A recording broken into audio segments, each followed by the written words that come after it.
আমাদের বক্তব্যের ফিল্ডে এক ভাই আমার যার নাম হচ্ছে মনিরউদ্দিন, আপনারা 1.5 ফুট না 2 ফুট বলে যাই যেটা মানে যেভাবে বলতেন, সেই ভাই আমার যার নাম মনিরউদ্দিন, হরিশ্চন্দ্রপুরে বাড়ি। পার নাইট প্রতি রাত্রে ইনকাম করতো মানে প্রায় 25 থেকে 30,000 টাকা, মানে 2 ঘন্টায় 30,000 টাকা বক্তব্য দিয়ে। এত টাকা এত পয়সা ইনকাম করতো আপনারা জানেন। গত বছর স্ট্রোক করেছিল, এখন শরীরটা অনেকটা দুর্বল, আর প্রোগ্রাম করতে পারে না। কিছুদিন আগে দেখলাম একটা ভিডিও তৈরি করতে সমাজের মানুষের কাছে হাত পাচ্ছে, অসহায় নিরুপায় মানুষের মতো করে। চিকিৎসার জন্য পয়সা আর কোলাতে পারছি না, যে যার মতো করে আমাকে একটু সাহায্য করুন। ভাবতে পারেন এত টাকা গেল কোথায়? এজন্য মনে রাখবেন, আল্লাহ ধন দিয়ে জীবনটা বোঝার জন্য। কখন যে আপনার কাছ থেকে আল্লাহ ধন কেটে দেবে আপনি ঘূর্ণাক্ষরেও টের পাবেন না। এমন অসুখ হয়তো আল্লাহ দিয়ে দিতে পারেন, লক্ষ কোটি টাকা খরচ করে আপনি আর জীবনটাকে ফিরে পাবেন না। এজন্য আল্লাহ রাব্বুল আলামিন যিনি বলছেন, যারা আমার রাস্তায় দান করে সাদকা করে, আমি আল্লাহ রাব্বুল আলামিন সমস্ত রকমের বালা মুসিবত থেকে আমি আল্লাহ তাদেরকে রক্ষা করে। এজন্য যারা এখানে উপস্থিত, আজকে কমিটির পক্ষ থেকে বিশেষ একটা বিষয় আমাকে বক্তব্য রাখতে বলা হচ্ছে, যদিও অন্য কথা বলার ইচ্ছা ছিল কিন্তু পারছি না, বাধ্য। সেজন্য আজকে আপনাদের সামনে দান সাদকার গুরুত্ব, মাহাত্ম্য, মর্যাদা আপনাদের সামনে কিছু বক্তব্য রাখার জন্য আমি উপস্থিত হয়েছি। তারপরে আমার দায়িত্ব নিয়ে আপনাদের কাছে ফিরে আসব। বন্ধু আমার, এজন্য আজকে মনটাকে প্রশস্ত করুন, সংকীর্ণ নয়। আল্লাহ ধন দিয়েছে, ধনটাকে আল্লাহ রাস্তায় খরচ করার মন মানসিকতা তৈরি করুন, দান সাদকা করুন। আপনার ধন সম্পদ পরিশুদ্ধ হবে, তৎসঙ্গে আল্লাহ রাব্বুল আলামিন আপনাদের হেফাজত করবে। এবার আল্লাহর রাস্তায় যারা দান সাদকা করে তাদের আল্লাহ রাব্বুল আলামিন কতটা পছন্দ করেন বা ভালোবাসেন, বা তাদের জন্য কি রয়েছে, আমি একটা একটা করে ধারাবাহিকভাবে আপনাদের সামনে আলোচনা করছি। আল্লাহ রাব্বুল আলামিন কোরআন কারীমের মধ্যে সুন্দর করে তিনি বর্ণনা করেছেন, মাসালুল লাযীনা ইউনফিকুনা আমওয়ালাহুম ফী সাবিলিল্লাহ كمثل حبة أنبتت 7 سنابل في كل سنبلة 100 حبة। আল্লাহ রাব্বুল আলামিন যিনি বলেন, আমি মহান সত্য আল্লাহ রাব্বুল আলামিন পৃথিবীর বুকে যে সমস্ত মানুষদেরকে দান দিয়েছি, সাদকা, যাদেরকে ধন দিয়েছি, সম্পদ দিয়েছি, যারা তাদের ধন থেকে, সম্পদ থেকে, সোনা থেকে, চাঁদি থেকে আমার রাস্তায় যারা খরচ করে, আমার রাস্তায় যারা দান করে, আমার রাস্তায় তাদের গচ্ছিত সম্পদ থেকে যারা খরচ করে, আমার রাস্তায় যারা বিলীন করে দেয়, তাদের দৃষ্টান্ত, উপমা, উদাহরণ হলো ঠিক সেরকম একখানা গমের বীজ, একখানা গমের দানা হলো যেরকম। গমের বীজের সঙ্গে আল্লাহ দৃষ্টান্ত টেনেছে।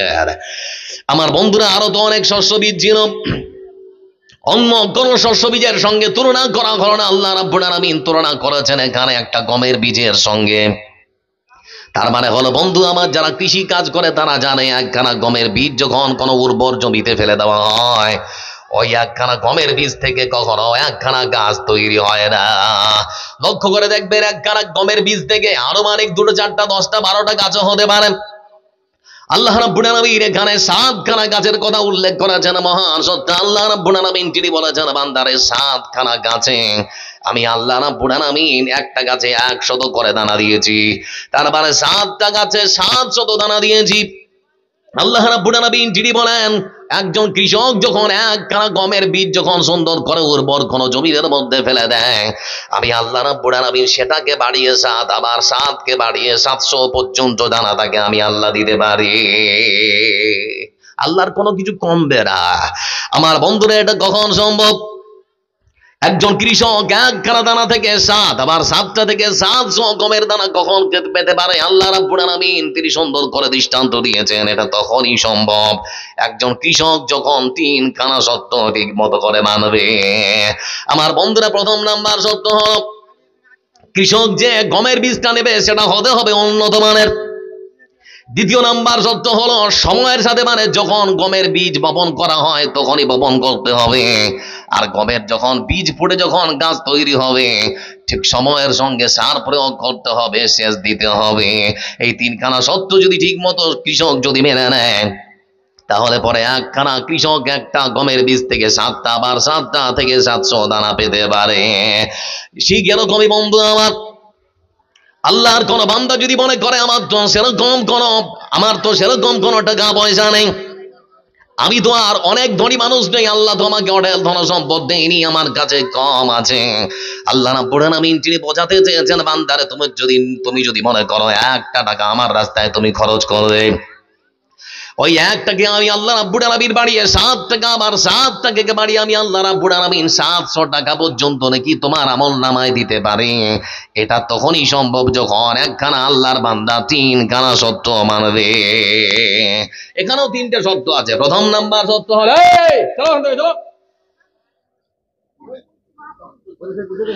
এখানেও 3খানা শর্ত মানতে হবে বন্ধু আমার।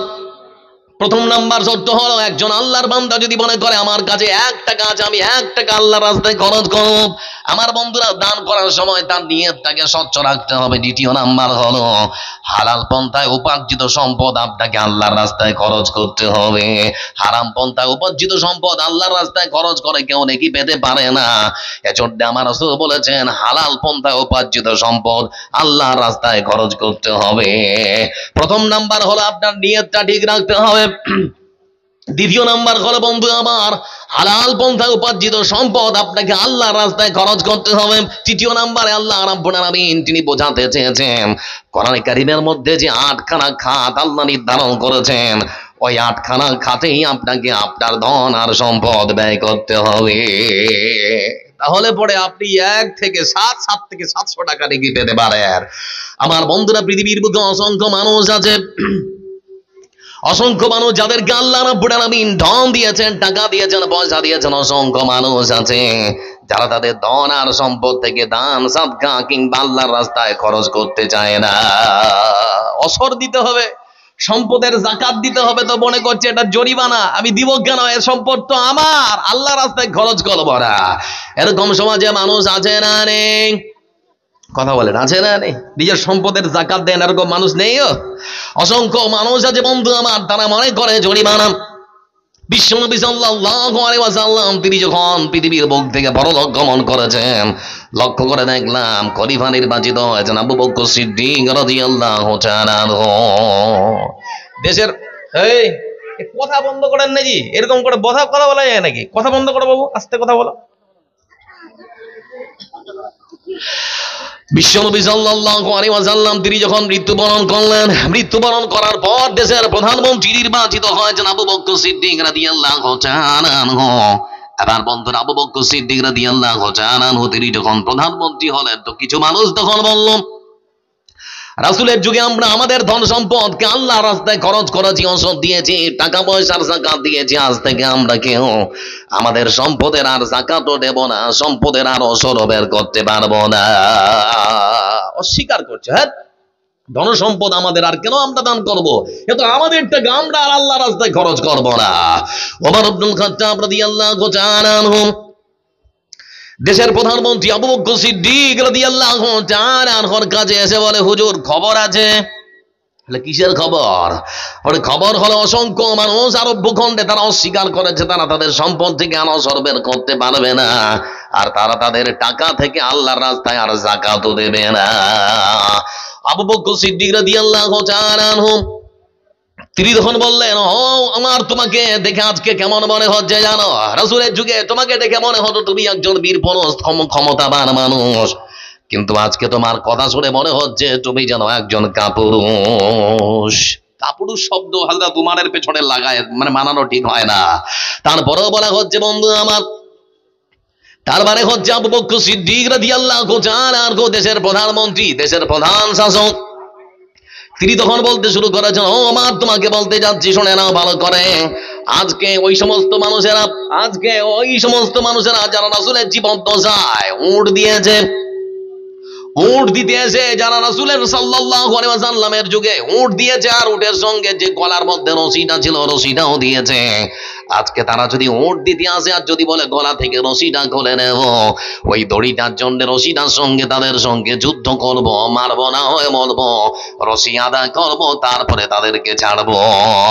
রাসূল সাল্লাল্লাহু আলাইহি ওয়াসাল্লামের যুগে ওই সমস্ত মানুষেরা যারা তাদের ধন সম্পদ থেকে খেজুর দিতে এসেছে, খেজুরের সঙ্গে বস্তাটাও দিয়েছে, ছালাটা দিয়েছে, আজ ওই সমস্ত মানুষেরা তারা যদি তাদের ধন সম্পদ থেকে খেজুর দিতে এসে বস্তাটা বাড়িতে নিয়ে যেতে চায়, আমি আবু বকর সিদ্দিক রাদিয়াল্লাহু তাআলা আনহু তাদের সঙ্গে যুদ্ধ করব, মারব না হয় মরব, বস্তা আদায় করব, তারপরে তাদেরকে যেতে দেব। এখান থেকে কি বোঝা গেল? দেশের শাসক যারা যারা দায়িত্বে আছে, গ্রামের বড়ল যারা, আপনাদের দেখতে হবে তারা তাদের সম্পদ থেকে ধনী মানুষেরা ঠিক মতো যাকাত দিচ্ছে কিনা, টাকা সম্পদের অসর বের করছে কিনা। যদি না হয় তাহলে ক্ষমতা প্রয়োগ করার দায়িত্ব আপনাদের, ইসলাম আপনাদেরকে ক্ষমতা দিয়েছে। আমার বন্ধুরা, কেন আপনারা এটা করেন না?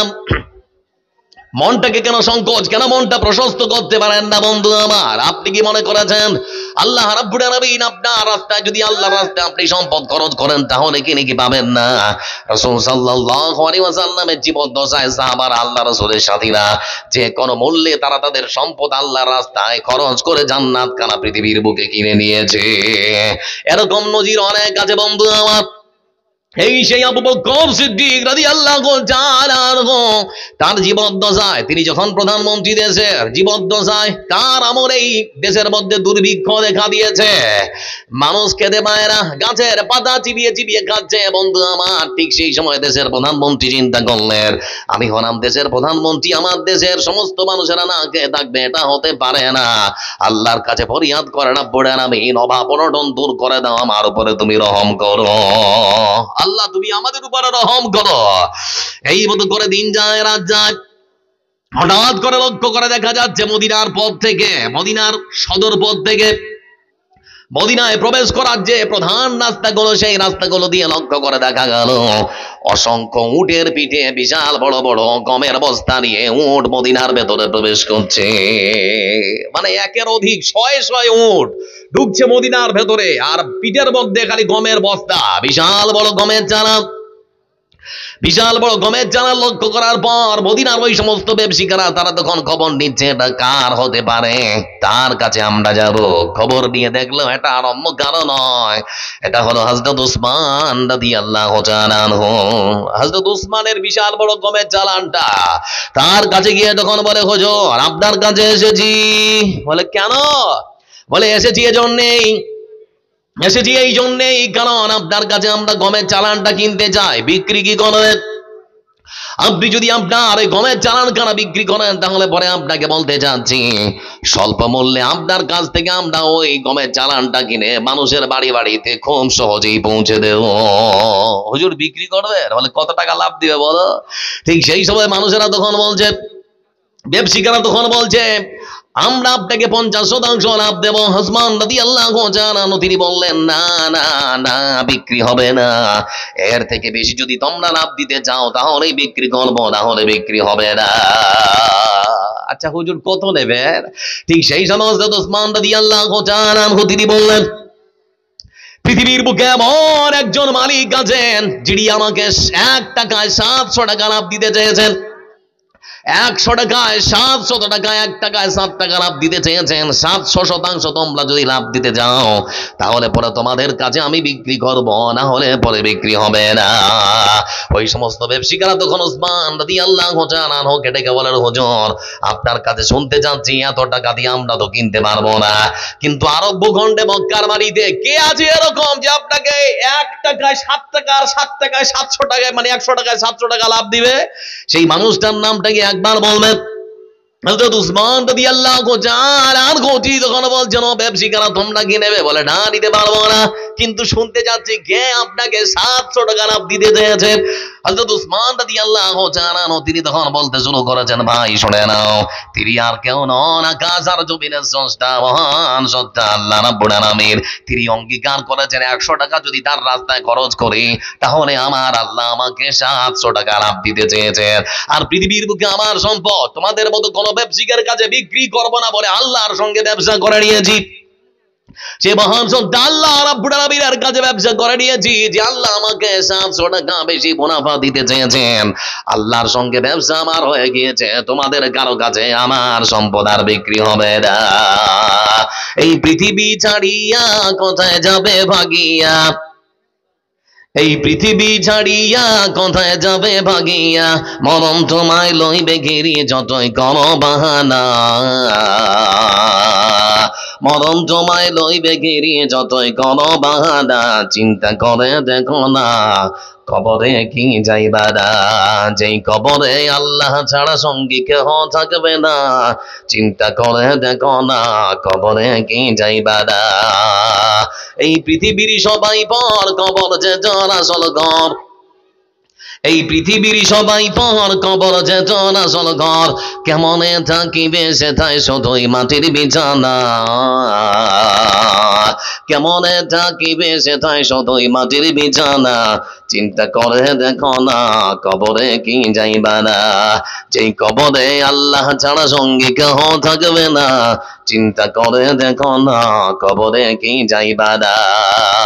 দিলে ভরা অহংকার, চিন না তাই প্রভুর ঘর। দিলে ভরা অহংকার, চিন না তাই প্রভুর ঘর। নামাজের লাগিয়া কি তোর মোটেও খারাপ লাগে না। নামাজের লাগিয়া কি তোর মোটেও খারাপ লাগে না, চিন্তা করে দেখো না কবরে কি যাইবা না। যেই কবরে আল্লাহ ছাড়া সঙ্গী কেহ থাকবে না, চিন্তা করে দেখো না কবরে কি যাইবা না। লিল্লাহে তাকবীর, নারায়ে তাকবীর। পেছনের মানুষগুলোকে বিজেপি টিজেপি করেন নাকি? আপনারা কিছুই বলছেন না যে? লক্ষ্য করে দেখুন বন্ধু আমার, এই জন্যে মহান শ্রদ্ধা আল্লাহ রাব্বুল আলামিন তিনি কোরআন কারীমের মধ্যে ধর্মার মানুষদেরকে আবার লক্ষ্য করে বলছেন, ও ধর্মার মানুষেরা তোমরা শুনে নাও। لن تنالوا البر حتى تنفقوا مما تحبون وما تنفقوا من شيء فإن الله به عليم। আল্লাহ রাব্বুল আলামিন তিনি বলেন, এ ধনবান মানুষেরা, যাদেরকে আমি আল্লাহ ধন দিয়েছি, মাল দিয়েছি, সম্পদ দিয়েছি, সোনা দিয়েছি, চাঁদি দিয়েছি, তোমরা শুনে নাও। তোমরা তোমাদের সম্পদ থেকে দান, তোমরা তোমাদের সম্পদ থেকে গচ্ছিত মাল থেকে তোমরা ততক্ষণ পর্যন্ত নেকি পেতে পারো না দান করে, ততক্ষণ পর্যন্ত তোমরা তোমাদের গচ্ছিত সম্পদ থেকে সব থেকে পছন্দের, সব থেকে ভালো জিনিস খানা আমার রাস্তায় না দান করবে। সম্পদ তো আছে, কিন্তু আমরা নিজের কাছে ভালোটা রাখি, আর অবশিষ্ট যেটা মানে খারাপ সেটা আল্লাহর জন্য দিই নাকি? এরকম মানুষ আছে না গো? ভালোটা নিজে রেখে দেবে, আর খারাপ যেটা আল্লাহ মানে মাদ্রাসা মসজিদের জন্য রেখে দেবে। মাদ্রাসা থেকে আসলে মৌলভী সাহেব তখন নিয়ে যাবে। আমার বন্ধুরা, আমার আল্লাহ রাব্বুল আলামিন তিনি এজন্য ডাক দিয়ে বলে, ও ধর্মার মানুষেরা তোমরা শুনে নাও, তোমাদের গচ্ছিত মাল থেকে, সম্পদ থেকে, সোনা থেকে, চাঁদি থেকে তোমরা যদি দান করো, তোমাদের সব থেকে মূল্যবান, সব থেকে আগ্রহের, সব থেকে পছন্দের আর সব থেকে দামি জিনিস খানা আল্লাহর রাস্তায় খরচ করো। যতক্ষণ পর্যন্ত না তোমাদের গচ্ছিত সম্পদের সব থেকে মূল্যবান, সব থেকে দামি সম্পদ আল্লাহর রাস্তায় না খরচ করবে, ততক্ষণ পর্যন্ত তোমরা দান করে কেউ কখনো নেকি পেতে পারো না। আয়াত অবতীর্ণ হয়ে গেছে বন্ধু আমার। আমরাও শুনলাম আমাদের মধ্যে কোন রকম জান্নাত কেনার আগ্রহ না থাকতে পারে বন্ধু আমার, কিন্তু লক্ষ্য করে দেখুন, যেই আল্লাহ রাব্বুল আলামিন রাসূল আয়াত পড়ে শুনিয়ে দিয়েছেন, হযরত আনাস রাদিয়াল্লাহু তাআলা আনহু তিনি হাদিস বর্ণনা করেছেন, ততক্ষণাৎ লক্ষ্য করে দেখলাম মদিনার মাটিতে সব থেকে বড় ধনী মানুষদের মধ্য থেকে একজন, যার নাম হলো আবু তালহা রাদিয়াল্লাহু তাআলা আনহু। তিনি ততক্ষণাৎ নিজের বাড়ি থেকে বেরিয়ে আসলেন, মসজিদ নববীর মধ্যে প্রবেশ করলেন। মসজিদ নববীর মধ্যে প্রবেশ করার পর রাসূলুল্লাহ সাল্লাল্লাহু আলাইহি ওয়াসাল্লামকে ডেকে বললেন, হে আল্লাহর রাসূল, আপনার কাছে এসেছি। বলে কেন?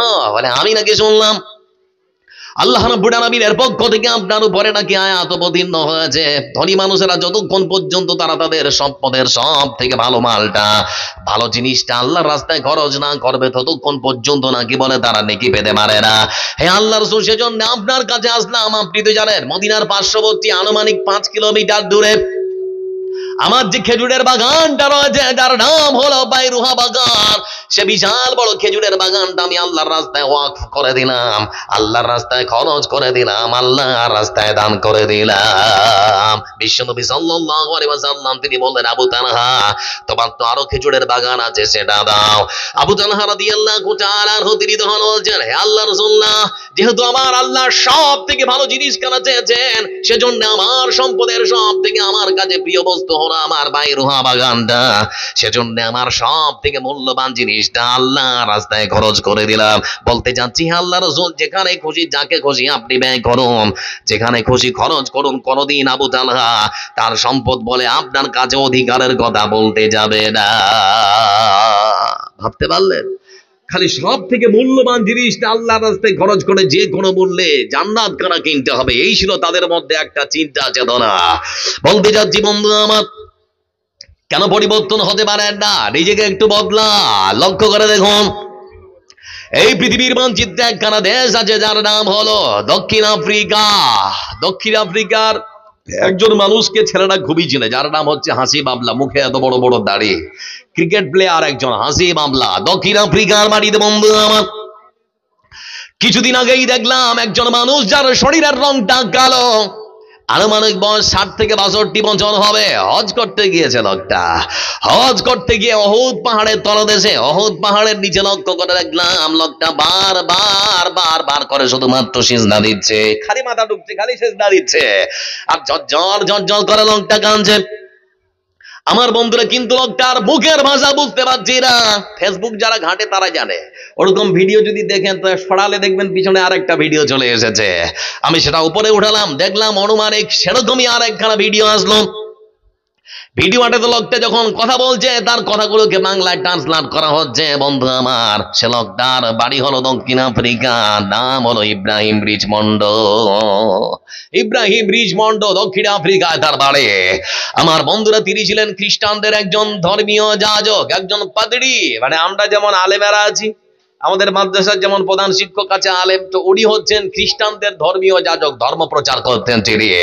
আমার বন্ধুরা 15টা বছর ধরে ধর্ম প্রচার করেছেন সেই মানুষটা, যার নাম হলো ইব্রাহিম রিচমন্ড। লক্ষ্য করে দেখলাম সেই মানুষটা 15টা বছর ধরে ধর্ম প্রচার করেছেন, নাম হলো ইব্রাহিম রিচমন্ড। আমার বন্ধুরা, কয়েকদিন আগে, কয়েক মাস আগে, হজের কয়েকদিন আগে এই লোকটা কালেমা পড়ে মুসলমান হয়েছে। মুসলমান হওয়ার কারণ জানার জন্য ভিডিওর মধ্যে লক্ষ্য করলাম বাংলাদেশের একজন বিখ্যাত আলেম, যার নাম হলো মুফতি সানাউল্লাহ রহমানী। ওই লোকটার কাছে গিয়ে তখন বলছেন, আপনার নাম না ইব্রাহিম রিচমন্ড? বলে হ্যাঁ। কিছু বলবেন নাকি? আমাকে বলতে দে, এখন তাড়াতাড়ি না, তৈরি করি আগে, এখনো তো সময় কটা বাজে, অনেক সময়, আধা ঘন্টা। আর কত আগাতে বলবো? অনেকবার বলেছি, আর বলতে পারছি না, আর ডিস্টার্ব দিয়েন না আমাকে। যার নাম হলো ইব্রাহিম রিচমন্ড।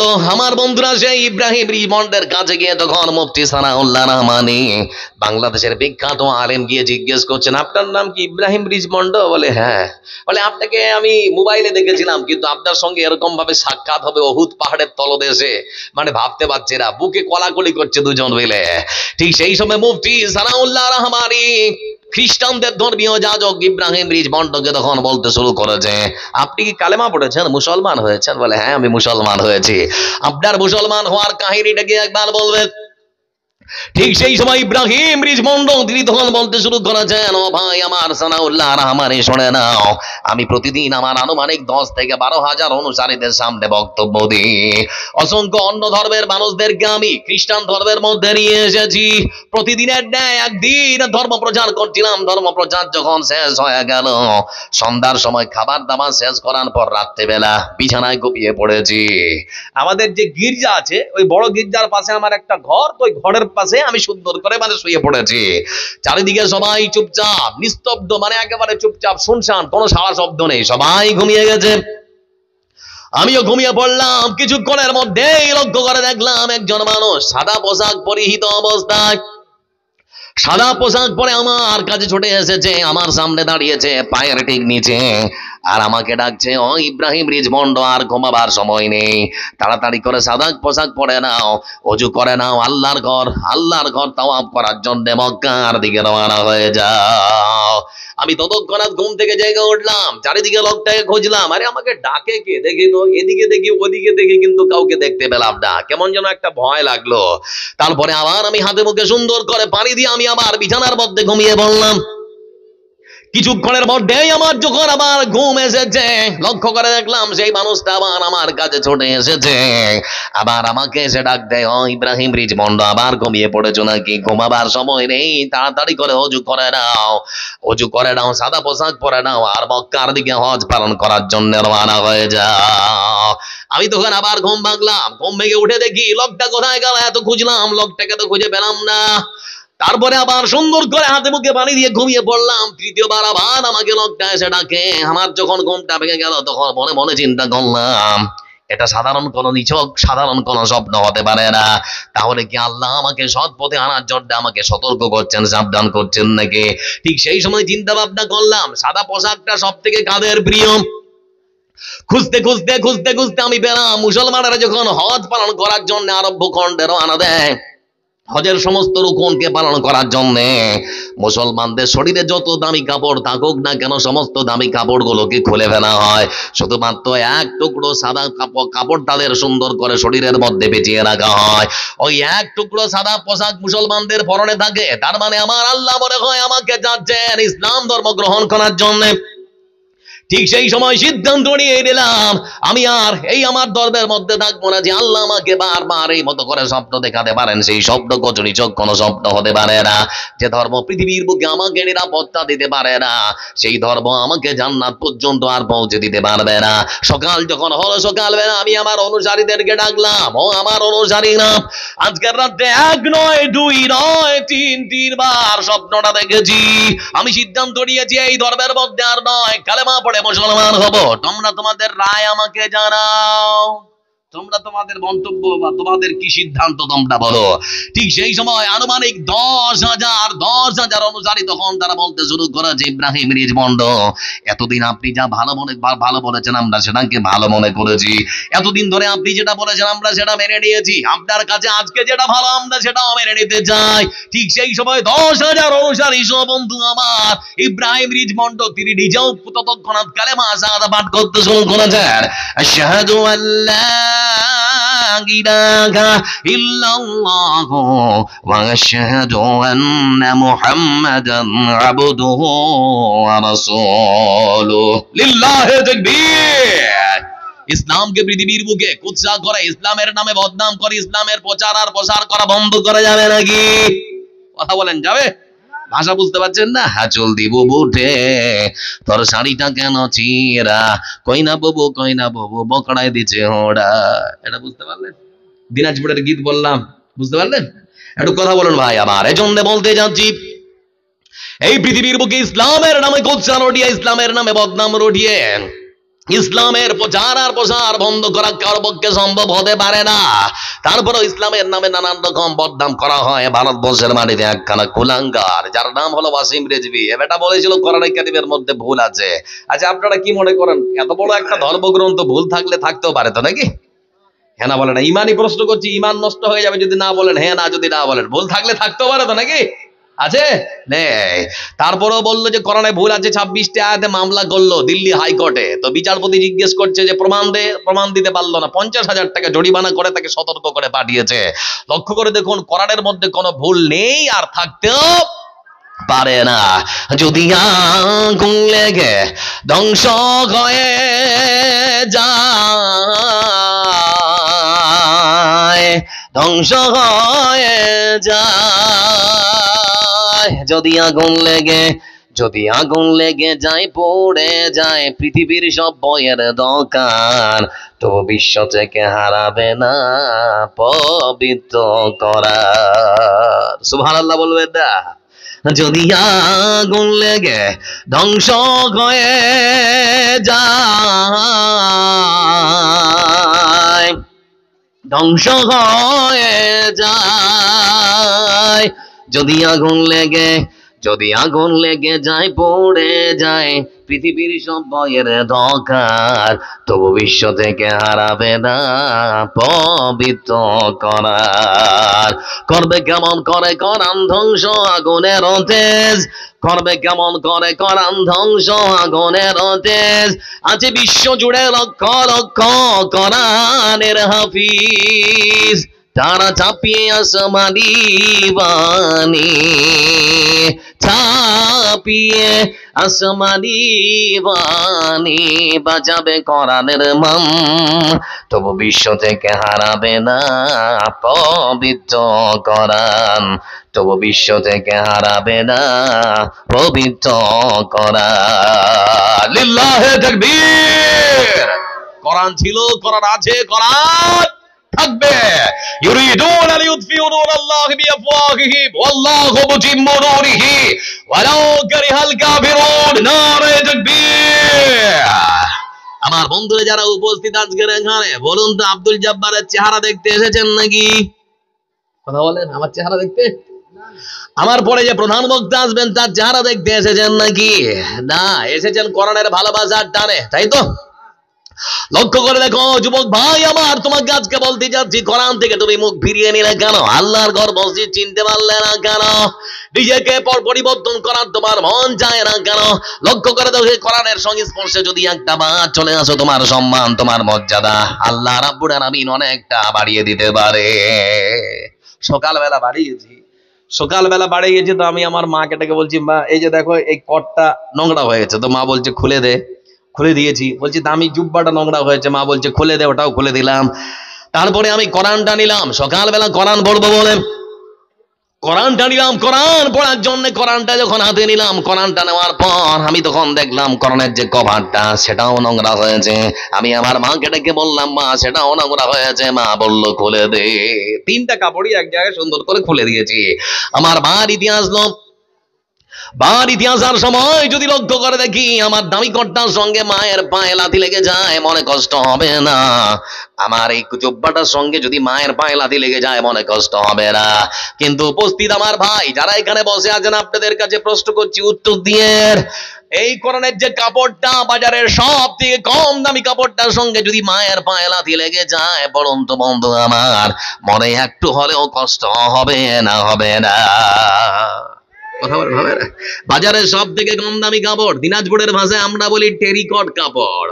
আমার বন্ধুরা, বাজারের সব থেকে একখানা সস্তা কাপড়, শুধুমাত্র কোরআনের কভার হওয়ার কারণে, কোরআনের গিলাফ হওয়ার কারণে তার সম্মান কমেছে না বেড়েছে? বাড়িয়েছেন যিনি তিনিকে। ও যুবক ভাই, তোমার মতো যুবক ছেলেরাও যদি কোরআনের সংস্পর্শে একটা বার চলে আসতে পারো, গ্যারান্টি দিয়ে বলতে পারে তোমারও সম্মান আর তোমারও মর্যাদা আমার আল্লাহ বাড়িয়ে দিতে পারে। পারে না? পারে না? মোবাইল ছাড়া সময় কি চলে? হাইরে সাদের ফোন কাছে থাকে সর্বক্ষণ, তোমায় ছাড়া মদের জীবন ধুধু মরুভূমি। মানে মোবাইল ছাড়া মানে কোনো মতেই চলছে না। হাইরে সাদের ফোন কাছে থাকো সর্বক্ষণ, তোমায় ছাড়া মদের জীবন ধুধু মরুভূমি। উকিল মাস্টার মন্ত্রী বক্তার সবার কাছে থাকো, তোমায় ছাড়া লোকের জীবন ধুধু মরুভূমি। মানে কোনো মতেই চলছে না আর কি, মোবাইল ছাড়া চলছে না। এখন ছোট বাচ্চাটা মোবাইল নিয়ে পাগল, তাই তো নাকি? ছোট বাচ্চাটা পর্যন্ত মোবাইল, এমনকি বাজারের যারা ফকির, যারা ভিক্ষে করে, তারা পর্যন্ত এখন মোবাইলে ব্যস্ত। সবাই মোবাইলে ব্যস্ত। প্রত্যেকটা বাড়িতে যতজন মানুষ আছে সবারই হাতে স্মার্টফোন। বলতে যাচ্ছিলাম বন্ধু আমার, আল্লাহ রাব্বুল আলামিন এজন্যই তিনি সতর্ক করছেন, বান্দা এমনই একখানা ধর্মগ্রন্থ দিলাম, এ কোরআনের সম্মানার্থে মুসলমান যদি এগিয়ে আছে, তারা তাদের ধন আর সম্পদ যদি আমার রাস্তায় খরচ করে, আল্লাহর কাছে আবার তারা সব থেকে প্রিয় বান্দা হিসেবে গণ্য হবে। লক্ষ্য করে দেখুন বন্ধু আমার, এই কোরআনের সম্মান এত বেশি, মুসলমান যদি জানতো তাহলে পরে আজকের রাত্রে শুধুমাত্র আল্লাহর ঘর মসজিদের উন্নতি গল্পে জালসা করতে হতো না। এমনই একখানা ধর্মগ্রন্থ পড়লে নেকি আছে না নেই? কথা বলেন, নাকি আছে না? রাসূলুল্লাহ সাল্লাল্লাহু আলাইহি ওয়াসাল্লাম তিনি সুন্দর করে বলেন, মান ক্বারা হারফাম মিন কিতাবিল্লাহি ফালাহু বিহি হাসানা ওয়াল হাসানাতু বিআশরি আমসালিহা। রাসূলুল্লাহ সাল্লাল্লাহু আলাইহি ওয়াসাল্লাম তিনি বলেছেন, আমার দেওয়া ধর্মগ্রন্থ যে কোরআন, আমি আল্লাহ রাব্বুল আলামিন বিশ্বের মানুষের জন্য প্রেরণ করেছি। আমার কোরআনের মধ্য থেকে একখানা অক্ষর যদি আল্লাহর কোন বান্দা একটা বার পাঠ করতে পারে, তার আমল নামে আমার পক্ষ থেকে 10 খানা নেকি লেখা দেওয়া হয়। কটা? 10টা। আবার এমনই একখানা সূরা আছে, আল্লাহর কোন বান্দা রাত্রিবেলা ঘুমাবার পূর্বে একবার যদি পড়ে ঘুমাতে পারে, আমার রাসূল সাল্লাল্লাহু আলাইহি ওয়াসাল্লাম তিনি ঘোষণা দিয়েছেন 10 পারা কোরআন পড়ার সমপরিমাণ নেকি তার আমলনামায় লিখে দেওয়া হয়। বলুন তো বন্ধু, সেই সূরার নাম কি? কোন সূরা? সূরাতুল ইখলাস। খুবই বড় নাকি? অনেক বড়। ছোট্ট একখানা।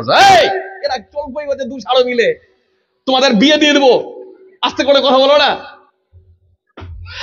আমার বন্ধুরা, বলতে যাচ্ছিলাম, আল্লাহ রাব্বুল আলামিন রাসূল তিনি সুন্দর করে বলেছেন, আল্লাহর কোন বান্দা সূরাতুল ইখলাস একটা বার যদি পড়ে রাতের বেলা ঘুমাতে পারে বন্ধু আমার, তাহলে তারা বললাম আল্লাহর পক্ষ থেকে 10 পারা কোরআন পড়ার নেকি লিখে দেওয়া হয়। আছেন কথায় লক্ষ্য করে দেখুন, খালি ইসলাম মানে নেকি আর নেকি, উদার ধর্মনীতির কথা, যে কোনো মূল্যে খালি জান্নাত খানা দিতে চাচ্ছেন আল্লাহ, আমরা দিতে পারছি না।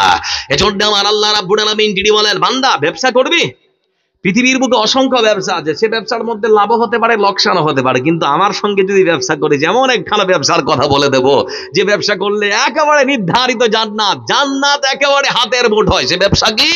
আমার আল্লাহ রাব্বুল আলামিন তিনি সুন্দর করে বলেন, ইন্নাল্লাহা আশতারা মিনাল মুমিনিনা আনফুসাহুম ওয়া আমওয়ালাহুম বিআন্না লাহুমুল জান্নাহ। ও পৃথিবীর মানুষেরা তোমরা শুনে নাও, যারা আমার উপরে ঈমান নিয়ে এসেছো, আল্লাহ বলে তোমরা যারা বিশ্বাস করেছো শুনে নাও, নিশ্চয়ই আমি মহান সত্তা আল্লাহ রাব্বুল আলামিন আমার মুমিন বান্দাদের কাছ থেকে তাদের সব থেকে মূল্যবান জিনিস, তাদের জান খানা কিনে নিয়েছি। তাদের সম্পদ আছে তো, টাকা পয়সা সোনা চাঁদি যেটা আছে ওগুলো কিনে নিয়েছি। হে আল্লাহ, বিনিময় তুমি আমাদেরকে কি দেবে? তুমি আমাদের জান কিনে নিয়েছো, মাল কিনে নিয়েছো। হে আল্লাহ, কোন জিনিস থেকে দিয়ে আমাদের সঙ্গে তুমি ব্যবসা করবে?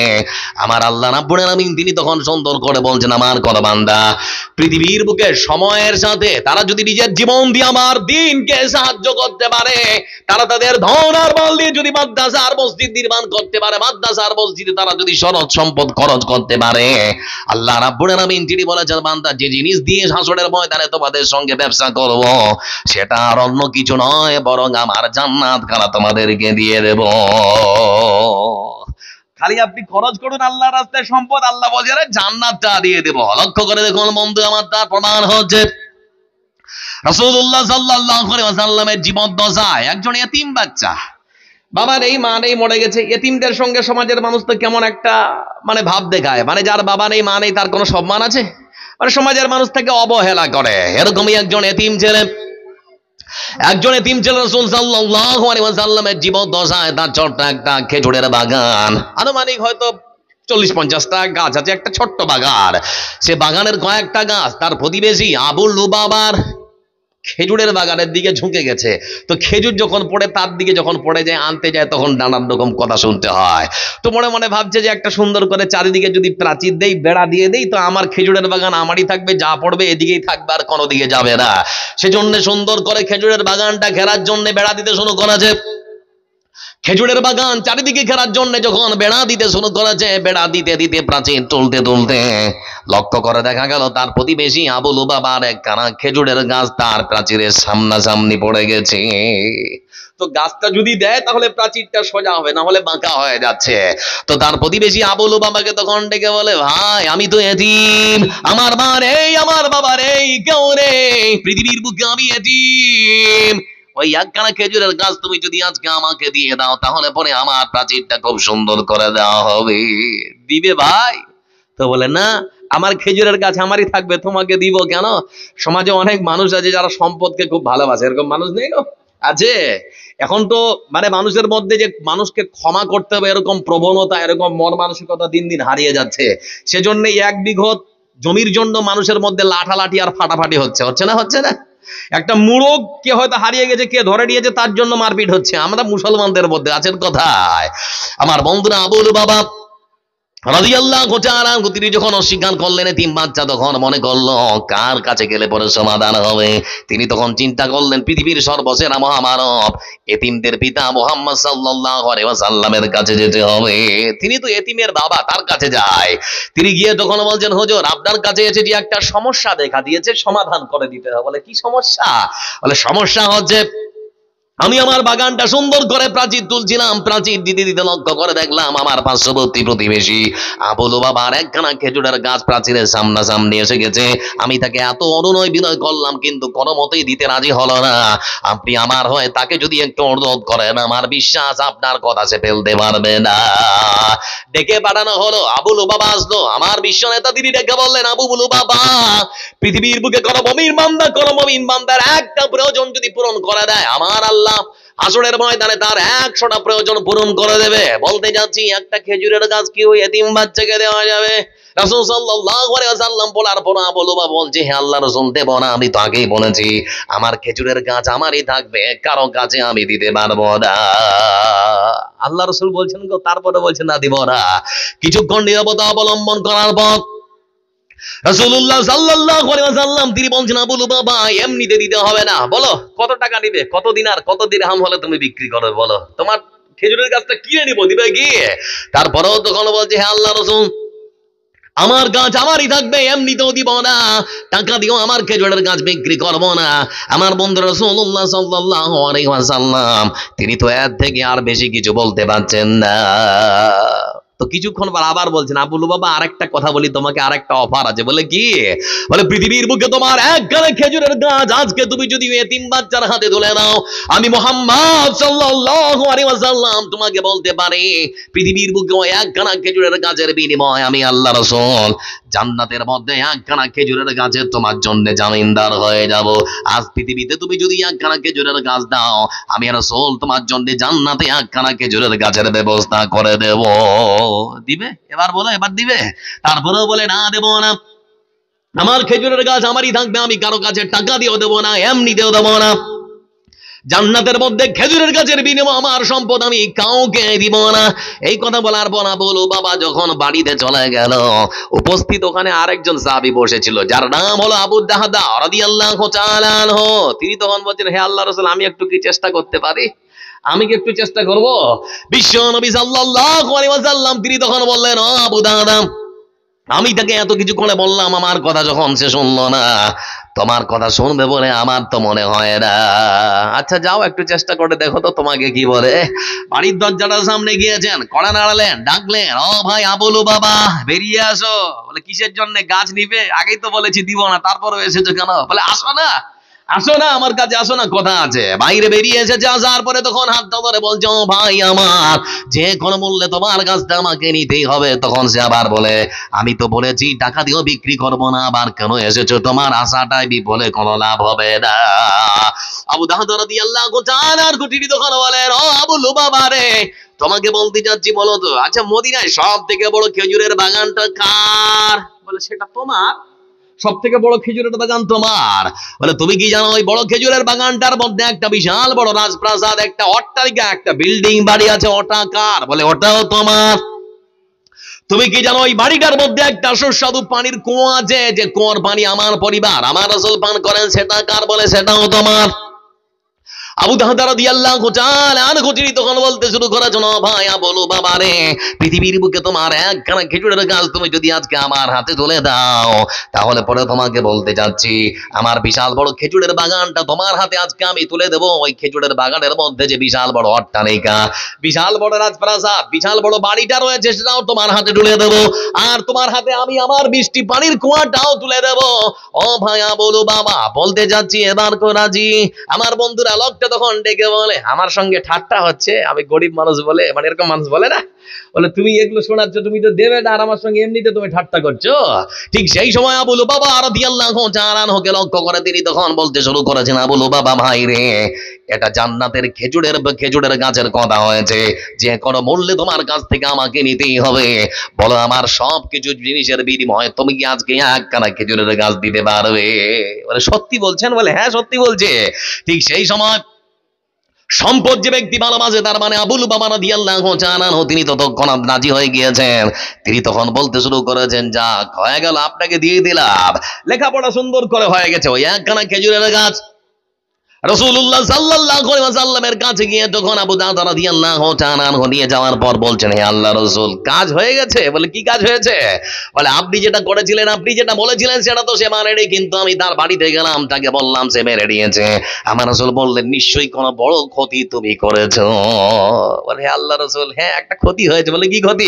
বলে আমার বিশাল বড় খেজুরের বাগানটা, খেজুরের বাগানের মধ্যে আমার বিশাল বড় বাড়িটা, ওই বাড়ির মধ্যে কুয়াটা, সব কিছুর বিনিময়ে আমি আর তার কাছ থেকে একখানা খেজুরের গাছ কিনে নিয়ে এসেছি, তবে আপনার হাতে তুলে দেওয়ার আগে আমার কিছু কথা। বলে কথা কি? বলে দুনিয়ার বুকে একখানা খেজুরের গাছের বিনিময়ে আপনি যে একখানা জান্নাতের মধ্যে খেজুরের গাছ তাকে দিতে চেয়েছিলেন, আপনার হাতে তুলে দেবো গাছটা, কিন্তু আপনার মুখে শুনতে যাচ্ছি আপনার হাতে একখানা খেজুরের গাছ তুলে দিলে জান্নাতের মধ্যে আমার জন্য কি একখানা খেজুরের গাছের জামিনদার হবে? যদি হন তাহলে দেব, না হলে পরে আপনাকে দেব না। বিশ্বনবী সাল্লাল্লাহু আলাইহি ওয়াসাল্লাম তখন আবু দারদা রাদিয়াল্লাহু তাআলা আনহুকে ডেকে বলেন, হে আবু দারদা, পৃথিবীর বুকে যে মানুষটা আল্লাহর জান্নাত কেনার জন্য যার সব থেকে বড় খেজুরের বাগানটা, আর ওই বাগানের মধ্যে সব থেকে বাড়ি অট্টালিকা বাড়িটা, রাজপ্রাসাদটা, বিল্ডিং বাড়িটা পর্যন্ত যে দিতে পারে, আল্লাহ রাস্তায় খরচ করতে পারে, ও আবু দারদা তোমাকে বলতে যাচ্ছি শুধুমাত্র একখানা খেজুরের গাছ নয়, যে মানুষটা জান্নাত কেনার জন্য তার বাগানটাই দিতে পারে, আল্লাহ রাস্তায় খরচ করে, আমি রাসূল তোমার জন্য জান্নাতের মধ্যে একটা খেজুরের গাছ নয়, বরং একখানা জান্নাতের মধ্যে খেজুরের বাগানের তোমার জন্য জামিনদার হয়ে গেলাম। সুবহানাল্লাহ বলবেন না? চিন্তা করে দেখেছেন বন্ধু আমার, যে কোনো বললে মানে জান্নাত খানা কিনতেই হবে। দাঁড়ান 5 মিনিট। যে কোনো বললে আল্লাহর জান্নাত খানা কিনতেই হবে। এ হচ্ছে সেই সাহাবীদের বড় মানসিকতা। এজন্য বলতে যাচ্ছি, আল্লাহর অসংখ্য নিয়ামত আপনারা ভক্ষণ করছেন, কোন নিয়ামতের শুকরিয়া মানুষ আদায় করে শেষ করতে পারে? আপনার বডিটার দিকে তাকান, আপনার হাত, আপনার পা, আপনার চোখ, যতদিন বাঁচবেন যতটুকু আপনার চোখ আপনার আলো দেবে। একটা ব্যাটারি, একটা টর্চ লাইটে ব্যাটারি ভরবেন, তারও একটা মেয়াদ আছে, 2 মাস 4 মাস পরে টেনে ফেলতে হবে, তারপরে আর আলো পাবেন না।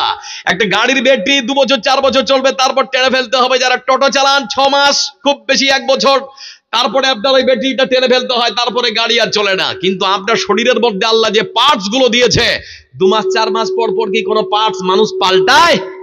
হ্যাঁ বলে না পাল্টায়? কখনো পাল্টায় না, পাল্টার প্রয়োজন হয় না।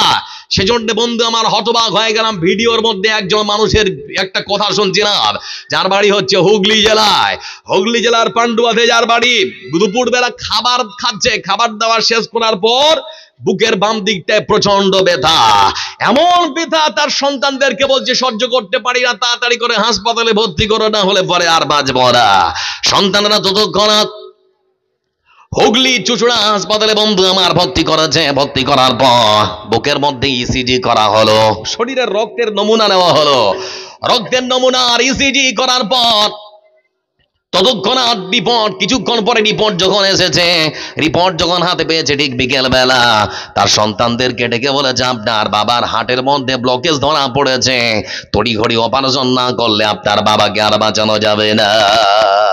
তো ডাক্তারকে তখন ছেলেরা বলছে আপনি অপারেশন করুন, কোনো অসুবিধা নেই।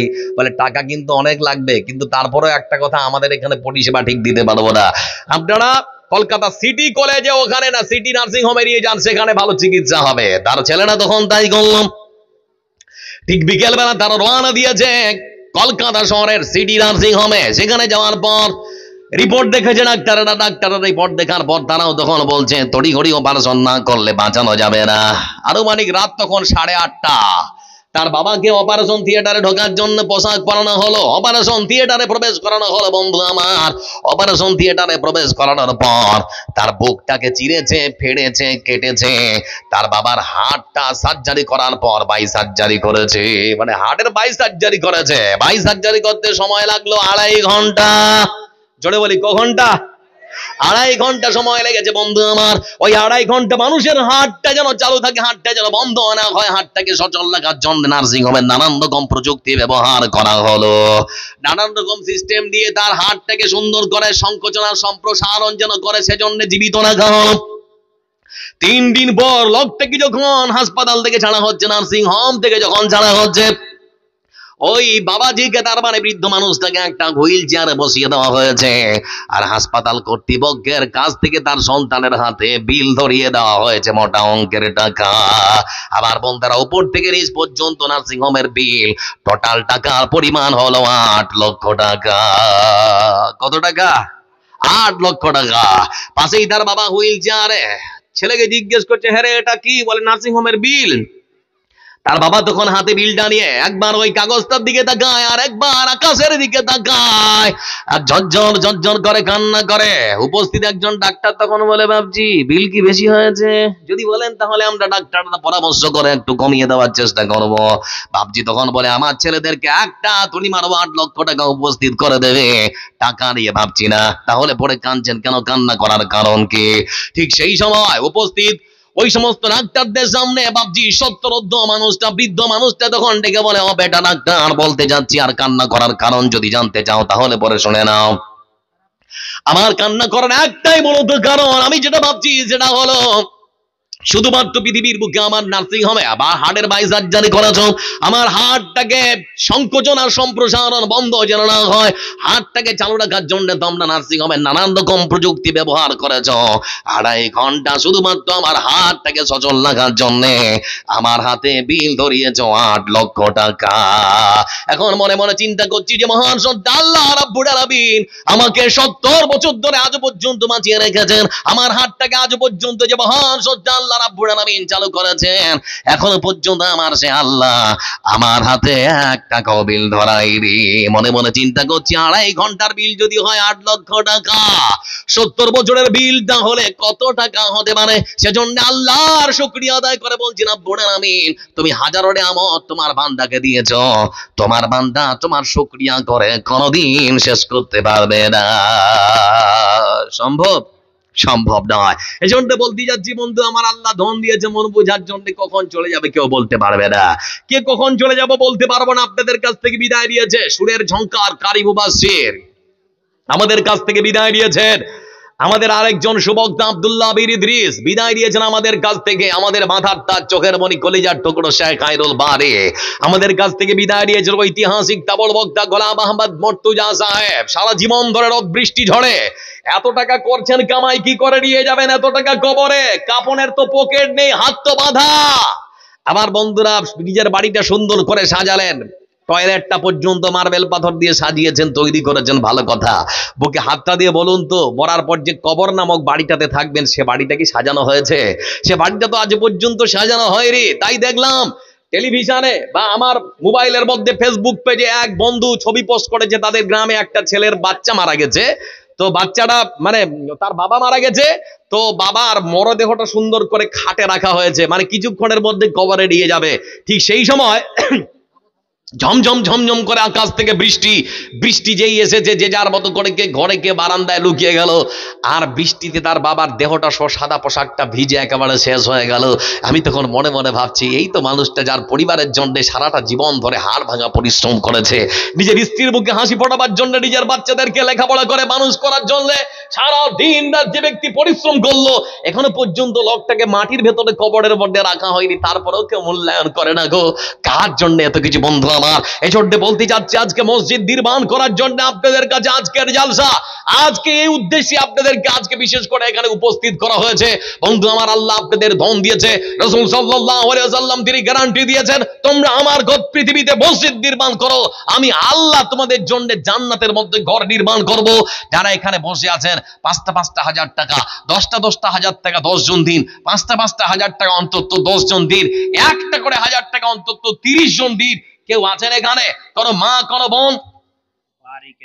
আচ্ছা, বারিক ভাইয়ের মা, উনি দিয়েছেন একখানা কানের দুল। এই যে দেখুন, একখানা কানের দুল মাদের জন্য বলতে যাচ্ছি, ওয়াল্লাযীনা ইয়াকনিজুনা আয-যাহাবা ওয়াল ফিদ্দা ওয়া লা ইউনফিকুনাহা ফি সাবিলিল্লাহ।